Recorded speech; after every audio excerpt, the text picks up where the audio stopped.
Good afternoon and all. And on the outset, I would like to thank Dr. Himanshu and Dr. Ankit for this wonderful meeting. It's a nice concept, and we are all enjoying this meeting. Yeah, a new kid in the block. That's what they said about the balloon, not me. Lovely Delhi weather. We had a good time in the morning. Nice breakfast, nice walk. And disclaimer here: I am not here to sell any product. Of course, my previous speakers have rightly put things in place, and here I am going to tell my indication or my experience about balloon. Of course, it's not a substitute to any one of the natural or a superior capsular reconstruction surgery. Okay, let me look at this case 1. 72-year-old farmer, multiple comorbidities, high risk for any surgery, fall at home 3 months back. So he's pretty much got zero abduction, minimal forward flexion, kind of a pseudoparalysis.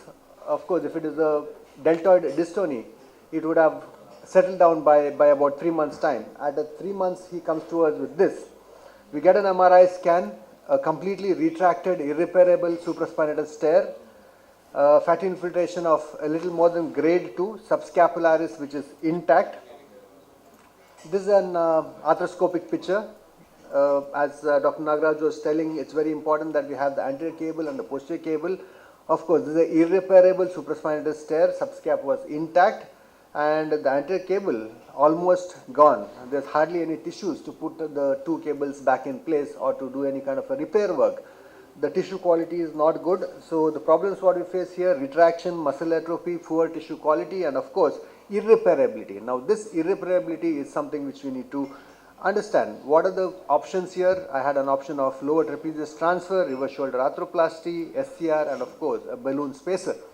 Now 72-year-old farmer, high risk patient, where the anesthetist tells you that you need to be quick in, quick out, no morbid surgeries for you. This would be my ideal indication where I would like to put my balloon spacer.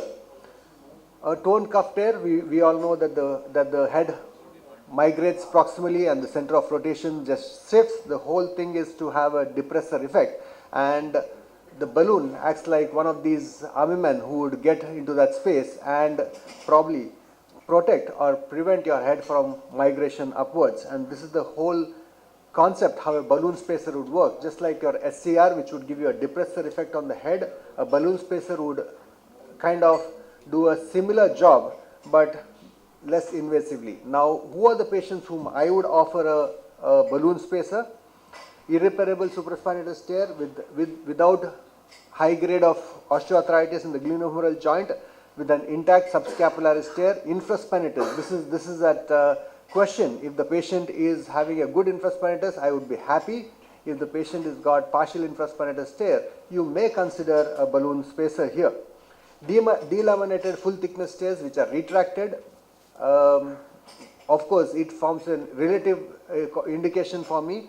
Some of these delaminated tears which are full thickness and retracted may not be the ideal case scenarios to operate because they are low functional outcomes. Pseudoparalysis. This is again a questionable, a borderline case. You wouldn't really be very fond of doing anything with these pseudoparalytic patients. Of course, Mihata has shown his excellent result in SCR, and he has shown about 95% functional outcome in pseudoparalytic patients of about 25 patients whom he is published his results with. So going by the same theory, SCR acts like a depressor. Of course, your balloon spacer may also do the same function. Severe cuff arthropathy, Hamada grade 3. What are my contraindications for probably SCR as well as the balloon spacer?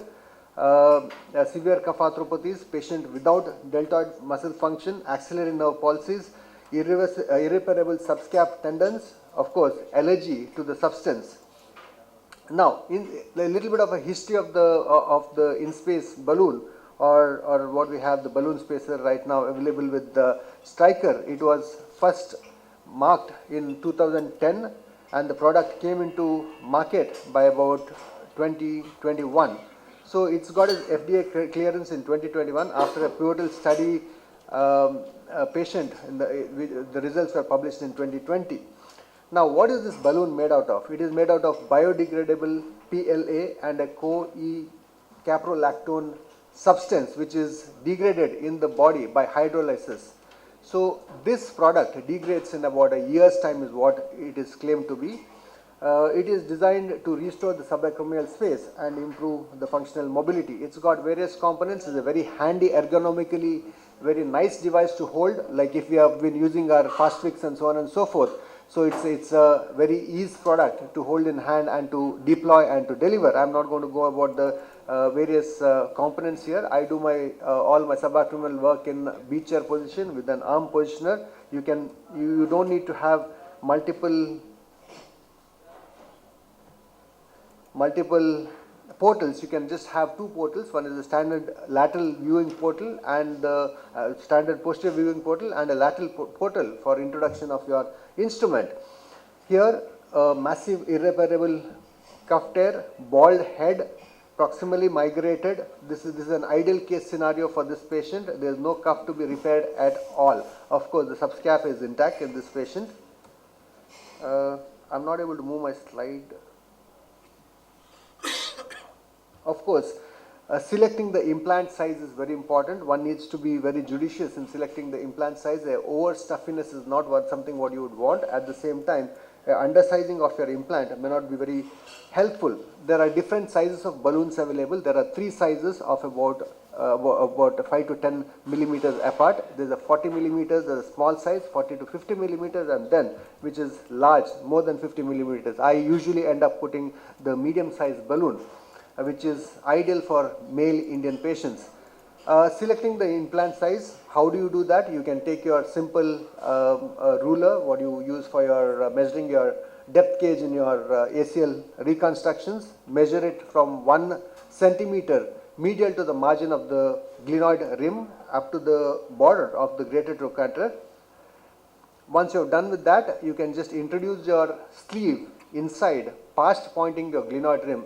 You need to go beyond, up to about 1 centimeter beyond your glenoid margin. You need to see this black mark coming in there at the tip of the greater trochanter. So these are the two things what you need to keep in mind. One is past pointing beyond the glenoid rim, and to see that black mark there. It's very important where you place it. You don't need to place it at 12 o'clock position. You just need to have that 1 o'clock position, so that you are just below your acromion on the anterior aspect. This is the co-op position where you need to place your balloon. Once your balloon is placed, you would then inflate this balloon with saline solution. You need to preload your saline. Tell your nurse to have two of your saline syringes preloaded, and then you put it into the knob and gently inflate the balloon with saline. It's a quick, probably 10 minutes procedure if your subacromial space is good. There are set indications and you set guidelines how much of a saline you need to infiltrate with. A medium size would be about 20 to 24 cc is the maximum what it would accommodate, and then up to your feel how much it gets distended, how much you want the head to get depressed. You can just deflate the volume of the saline. Ideally to about 15 cc is what I would put for a medium size balloon. Once you're done with that, look at that. This is your over stuffiness. I have completely inflated to more than 20 cc. Once this is done, the head gets depressed too much. You do not want this much of a depression of the head. You would then probably withdraw a saline a little bit to get about 15 cc of saline, so that you have this kind of a picture. At the end of it, you see that's your acromion, that's your humeral head. You have a nice interspacing balloon which is placed there, which acts like a depressor to the humeral head. Once you're done with that, you can just run through the range of movement of your you can just unlock your device, pull the device out. Once you're done with that, you can just see the range of movement, see if your balloon is not displacing. It's very important that you run through the entire range of movement and see the balloon is displacing or no. Sometimes you can have a displacement of the balloon. Once I'm done with this, you can just probably send the patient home the next day. Very comfortable patient-friendly procedure. I would say it takes about 15 to 20 minutes time, quick in, quick out, provided you have all your inventories in place and you have good assistance. Probably about 15 minutes procedure to be precise. High-risk patients, of course, are the ideal candidates in this case scenarios. how do you go about with the rehab? It's a quick rehab. Patient hardly has any pain, so you put him in sling for about 2 to 3 weeks time till the patient is pain free. Start your passive mobility next day. You can probably start your active mobility in about 3 weeks time. This is the patient which I showed you. This is almost a pseudo-paralytic patient. At the end of 6 months, this is exactly what a picture he had, a complete reversal of pseudo-paralysis with a good abduction and a good forward flexion. 1 year MRI, there is no balloon seen here. There is still some amount of proximal migration, no changes of rotator cuff arthropathy seen, but that is exactly how the patient behaved. In spite of the complete dissolution, probably your deltoid takes over the function, and that may probably be the reason why this balloon works even after desecrating. Pulse for this procedure, perform a thorough clinical arthroscopy, debride all your subacromial space, have a good vision of your glenoid, have a good vision of your GT so that you can place your balloon well, perform a minimal probably subacromial bursectomy and place the balloon. If you are in a confusion of between the two sizes of your balloon, place the undersized balloon rather than have a overstuffiness. Avoid excess of removal of your medial tissues. If you remove excess of your medial fat pad tissues, there is chances that the balloon can get migrated medially. Do not remove your CA ligament. The balloon can further get migrated proximally or get displaced.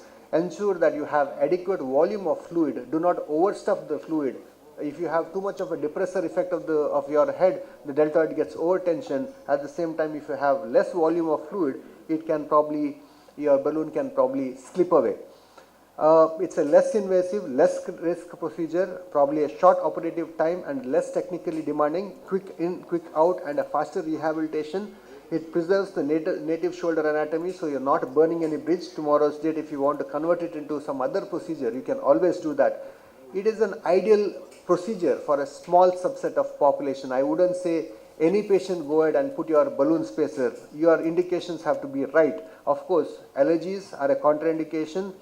Long-term data is still lacking. I'm not going to venture into the results and so on and so forth. But of course, irreparable cuff tear becomes a juicy option rather than have something which is non-digestible, have a nice piece of cake for your meal. Of course, there have been certain data which have come out. They have been shown even been cost effective than your other procedures, and so in selected set of patients, balloon spacer becomes the winning trophy. Thank you.